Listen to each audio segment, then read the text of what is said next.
பிசாசுடைய தந்திரங்களை நாம் அறியாதவர்கள் அல்லவே. இன்றைக்கு ஆண்டவருடைய சன்னிதானத்தில் இருக்கிற ஒருவரும் கூட, வந்திருக்கிற ஒருவரும் கூட பிசாசுடைய தந்திரங்களை நீங்கள் அறியாமல் போக கூடாது. பிசாசுடைய தந்திரங்களை நீங்களும் நானும் அறிந்து கொள்ள வேண்டும். அல்லேலூயா.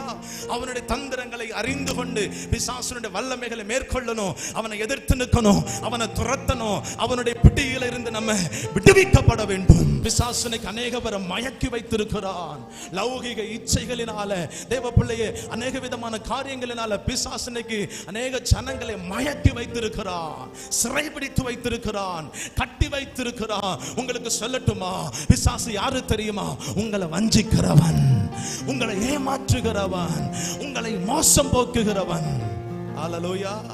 எப்படியாக அவனுடைய நோக்கம் என்ன அப்படின்னா, ஜனங்களை சிறைபிடிக்கணும், ஜனங்களை கட்டி வைக்கணும், ஜனங்களை தேவனுக்கு நேராக திருப்ப விடக்கூடாது, அவர்கள் ஜனங்கள் தேவனை ஆராதிக்க கூடாது என்கிறதில் மிக தெளிவாக அவன் கிரியை செய்வான்.